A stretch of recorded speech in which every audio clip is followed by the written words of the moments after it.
Hello everyone, today I am finally looking at Jak 3. This is a pretty big game, I guess, for me, because this is the last game currently in my PS2 library. I never thought I would get it done, but now that it is done, what do I think of Jak 3? Well, I would say it is definitely the best of the Jak trilogy, and I would say this is the first actually decent/good game. Also similar to the Sly Cooper series is the amount of time each game takes. We have the first game of roughly 8 to 9 hours, kind of very shortened. The second game, it's spanning that to around 19 or 20 hours. And the third game, cutting it back down to around 10 hours, where I think a lot of stuff was reallocated to side missions that were really optional for that extra time that they lost. So what do I think of Jak 3? It's a much better game, I would say. It kind of feels more like the first two games are almost prototypes, and this one has a kind of very well-crafted story that honestly does not appear that way at first. When I first started this game, I really felt, oh, this is like Jak 2 DLC. The jump from Jak 1 to Jak 2 was absolutely massive. You know, there were no guns, there were no dark side powers. It was really quite a lot of new stuff. And in this case, it kind of, picked up exactly where the last one left off. You have essentially the same kind of interfaces, the same systems. Instead of just a dark power, you now have light powers, which really don't play a huge role in the story or the gameplay until like much later in the game. In fact, you don't see Jak's true light form until when you're like 85% finished with the game. And again, it is a very short game. It's much shorter in terms of just main story content, which is again around 8 to 9 hours. What is a very useful and new mechanic I absolutely adore are the weapon upgrade systems. So unlike the last game where you just made things automatically shoot faster, have more ammo, everything's still fixed. But what's new about this game is now you have upgrade and attachment versions of these guns, kind of similar to Doom, but each weapon actually has its own application. And even though it upgrades, there are still reasons you would take the smaller version of the weapon. Honestly, this is one of the best weapon systems I've ever seen in a third-person shooter style game like this. For example, the most useful one is probably the normal blaster, which shoots normal long-range bullets. But its upgraded version is I'm not sure what it's called, the tracer dart, where essentially it ricochets throughout the environment. And it is massively useful. The only difference is that there's a slightly increased ammo cost, that every time it ricochets and it actually hits an enemy, that costs us an extra bullet. But it is so useful because it always automatically homes in on any enemy in the environment. So you could stand at a wall and just blast the wall for 50 bullets and kill most of the enemies in that area.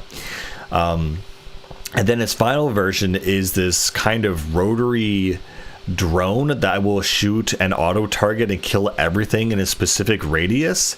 It costs like 20 to 30 rounds out of 150, so it's very expensive, but it's hyper effective. And this is my main issue with a lot of shooting type games, especially when I think of Metroid Prime. It's great that we have all these missile expansions, and by the end of the game you have 255 missiles, but the most amount of missiles you can use in a single shot is still 10 with the super missile launcher or whatever, the super missile. So it's kind of, again, redundant. You have all this ammo and you have no conceivable way to actually properly use it, which is kind of frustrating, to be honest. Similarly, the other weapons are absolutely just downright fantastic. The shotgun upgrades to a ground-only perimeter weapon, which is great if you're constantly running away from certain enemies and you have to like run around in a circle for a boss. And its final upgrade version is a grenade launcher, which shoots 10 bullets at one time, but it is a massive AoE. And then you have the Vulcan Cannon, which upgrades to kind of a plasma stream array weapon, and which upgrades to an automatic homing chain gun launcher, basically, which shoots around in the environment, and it looks super cool. And then finally, you even have 3 versions of your most powerful plasma cannon, or the Peacemaker, where again it has the original one, which is like an AoE rocket launcher, which upgrades to an anti-gravity cannon, which makes everything vulnerable essentially in the environment. And finally, its ultimate form is basically a nuke, and it looks friggin' cool. You basically launch it and it goes all around, and it lands, and there's a huge flash like a mushroom cloud, and everything in the environment is just killed. It is fantastic. It's a really great weapon system, and it's a lot of fun. The other big upgrade to the system is now, again, they're getting more and more away from these hub worlds and kind of going more open world, where the world itself is the mission zone. And so now, essentially what's happened in the story, Jack has been exiled. And again, I really hated how this story started, because it just didn't have any pacing, or it just felt very, so even though Jack saved the city, a bunch of metalheads invade because the new ruler Vigor has made, again, a deal with them and double-crossed everyone. And so when the city falls, all the people blame Jack because of his dark eco powers, and becomes an outcast. So he's sent to the middle of the desert to essentially die, him and Daxter. And so together, they basically come across this, Outland outpost, and it very much reminds me of Mad Max 3 Beyond Thunderdome, where you have this giant dome city in the wasteland, and they're kind of taken into the tribe and the clan. And so it's like a tribal, belonging story, where essentially Jack has to prove his worth to the clan and go through all these trials and tribulations. And so the B story to that is that Jack goes back to the city because they literally need him, and they say, it turns out they eventually slowly figure out that Vigor has double-crossed them, and so they need Jack to come back to the city and restore it. So you're driving around the same city streets, but everything's destroyed, everything's kind of post-apocalyptic or apocalyptic, and there's constant war in the streets with the metalheads and robots and other things like that. And so it really contextualizes the city. It makes it feel a lot more fun to go around. There's more firefights, there's more things to do, and it overall is a lot more fun. And so again, this starting area where Jackie's thrown into the Coliseum, he has to learn on his basic moves, and they have the leader of this tribe, who apparently, as you find out, is the actual old ruler of the city before he was disposed by Baron Praxis, and apparently he was the father of Mar. And as we find out, in the previous game, it's kind of not really hidden, that they explained that Jack is actually, again, it's not really fully explained, that his timeline version in this universe is the child Mar. And so what's really cool is that as you go around into the desert, you're proving yourself, you have this giant, massive open area of this desert where Jack gets into a car, and it's very much like Mad Max, where you have these makeshift, kind of very ratchety put together buggies with different guns on them, and they feel great. I'm not gonna lie, this open world Dune style vehicle mechanic fighting world feels really good, like even by modern standard. It's very fun to be there. And as you drive through, you'll always be attacked by auto spawning raiders who will just always come at you no matter where you are in the world, if you're on a mission or not. And what's really cool is that there's a benefit to attacking them, that if you kill one of the attacking vehicles, it drops a charge for your nitro, and it feels really, really good to use that. And you can just like zoom across the environment, fly across the environment, go over the hills, and it feels really good. It's a lot of fun, honestly, the vehicle combat. And no wonder, because they made a vehicle combat game right after this, Jak X Combat Racing, which, I don't know, that's intriguing. I'm not sure if I'll ever play that, but it's kind of, it makes sense, because this is amazing vehicle mechanics. I kind of wish they brought it back in Uncharted, which I don't think they did really. I mean, there were a few vehicle sections in Uncharted 4, I recall, but it was never really a main focus of the game. And it's funny how Jack has always, ever since the second game's kind of floated between, you had the zoomer and the flap or flut, and how it kind of was going towards more vehicle-based combat, to the point where they thought they might just do only vehicle-based combat, which is definitely a possibility. So it's important to note that, again, the flut actually returns in this game, where you have this bipedal I mean, it's really a tauntaun from Star Wars. I mean, this whole universe is very Star Wars inspired.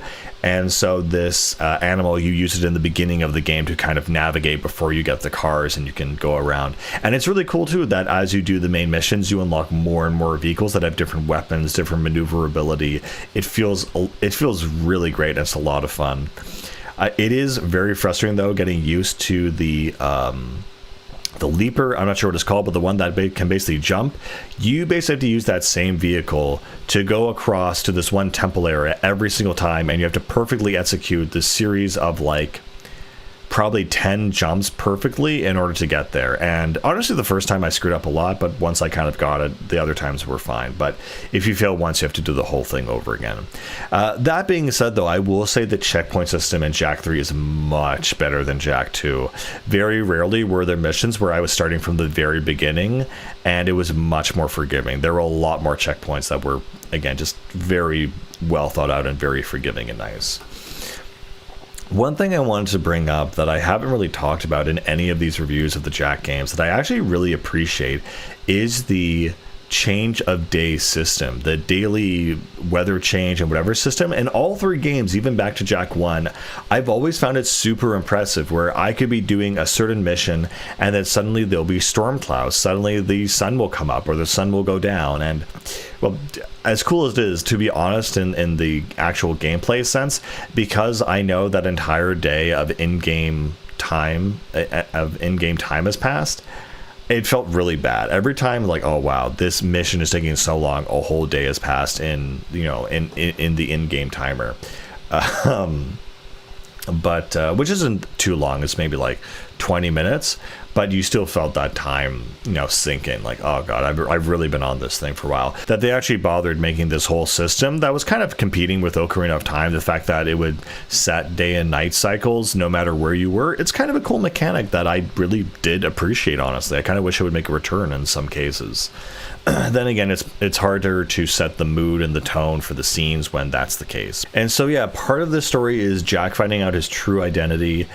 He's going to these precursor ruins, and it's kind of a return place where every time you come there with a new power or a new emblem, that opens up a new doorway. There's a new part of the temple to explore, and every time you defeat or do the next part of the temple, Jak will get a new power along with that and a piece of the original Mars armor. And so I think it's a really cool mechanic that we'll see in other games. Batman Arkham Asylum did the opposite in a way, essentially, where the longer the game goes on, the worse Batman looks. There's wear and tear, his suit is destroyed. And it's the opposite in this game, where as you get the armor pieces, you become more like the actual box art and the cover and the ultimate version of Jak that will be in this game, which I think is super, super cool. So you have that feeling of progress, that feel of becoming another person. I also like that in this game, one of the main themes is Jak's light form. So in the beginning of this game, there's a precursor who appears and says, hey Jak, basically we will restore your form, we will give you light eco, and we will restore you to who you really are and your true identity. And I found it was pretty interesting and pretty compelling that this is how they're going to do this part, because it was kind of alluded to in the first game, where saving the younger version of himself, the light version of Jak, and before he had his innocence stolen from him, that's what he's fighting to protect, and it literally becomes his light form, which battles his dark form. They kind of bring up this theme a little bit in the middle of the game, and they don't really end off on it, but they kind of do have a very, I would say, Star Wars Episode 6 vibe here going, because it's about conflicting between his dark form, his light form, finding out who his father is in the real world. Very strong themes similar to Episode 6. And along with that, I really love the pacing of this game once you get through the first quarter, because suddenly, you have all these things that are happening. You have this established roster of characters that are really fun to interact with. You have Thorn, Sig, Errol, who returns. You have this new villain, Vigor, and of course you have Pecker, and Daxter's dialogue is always very entertaining and very funny. And so finally it feels like a real game, and it feels like there's actual stakes. They say that the moon is not the moon is falling, but the sun is getting bigger. There's signs of the end times, ill omens in the air. There's a war going on for the city. Like, this is a big final conclusion to this trilogy, where it feels like everything you've fought for and worked for is at stake. The city's at stake, the future's at stake, Jack's identity is being discovered on who he really is. It's great pacing, and it's fun. I mean, I'll be honest, in the first two Jack games, I kind of felt like, okay, this is kind of a chore. We have to go to the next thing and the next thing. But this one, I was hooked. I was absolutely not counting the hours at all. And I think it took me in total around 11 or 12 hours, but those were a much more enjoyable time than the first two previous games. I'll say that. The first two games, honestly, I cannot really recommend them. I mean, unless you're gonna play them, they're really not worth it, I'll be honest. And are they worth playing those first two games just to play Jak 3? No. As good as Jak 3 is, it passes as a standard, like, 7 out of 10 game. It's good. It has identity. It has pacing. It has, its own vibe, essentially. But unfortunately, it takes two other games to fully encapsulate that whole, progress or that feeling. It's not like Uncharted, where every game, even Uncharted 1 is a full experience. It has its own identity, character, style. And it's funny thinking about how they jump from this to Nathan Drake. Because Nathan Drake really feels like a combination of Daxter and Jack's personalities. The serious, combined, honestly more so Daxter, the kind of fun-loving, goofy, devil-may-care personality with the super dangerous situations. Again, I think Naughty Dog's characters are really great, and Daxter is really great in this game. To round off the ending and the kind of story themes they go for and how they resolute this trilogy, again, it's really great how they kind of were starting to take the precursors seriously. Who were they? What is their technology like? Why were they here? How did they exist? Where did they go? And there's a sense of mystery that they just decided, nah, we're not doing that. So, I mean, it's funny, but it's also kind of underwhelming and undercutting. I mean, people would complain about the ending of this game the same way they would complain about Marvel writing or silly writing or whatever. So it turns out at the end of the game that the precursors are actually Australs, just like Daxter. And so his whole thing that he thought he was cursed because he fell in the dark eco, that's what the precursors actually look like. And so they have this whole thing where, like, it's kind of like one level, oh, isn't that funny? Daxter's actually the same race of people who actually were mutated by this contagion. But then they go on to say that, oh, we're actually the most powerful race in the galaxy. And the other guy says, we are? And he's like, shh. So it is pretty funny, but it also completely demystifies this, what could have been a decent-ish mystery. Along that line, I'd also say that similar to this game, what I thought of was Halo. Not only that, you have this mystery of this ancient technology, this ancient race, this introduction of hyper-militarized weapons, but what they also do is they talk about the dark precursors. And they don't really go too far into this. It's just that they were absorbed by the dark eco and they had a civil war, which led to the destruction of their civilization. And so the sun in the sky that's getting brighter and brighter is actually a dark precursor mothership that's racing towards Earth to destroy it. And the one person who's basically facilitating this is Aval, who was the racer rival from the second game, who somehow survived. Now he's a half cyborg mutant kind of guy, and now he's basically summoning the destruction of the world. So again, that's a very nice, interesting concept, and makes a nice rivalry. Basically, he wants to destroy everything, destroy the world, and so his character kind of plays a main role in that facet. There's also these sections where you're literally in a turret gunning down alien spaceships, and the big theme of the game is alien invasion.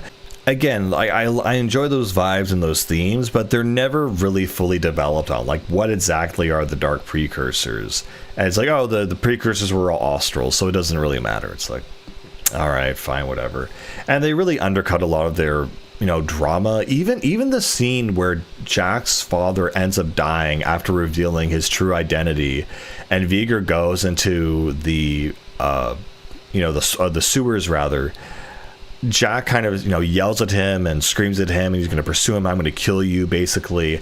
And then it completely undercuts it where Daxter's like, oh, I'll come too. And Jack is like, oh, really? Are you sure? Because you complained last time. It was such Marvel writing in a pre-Marvel, environment that it was just so silly.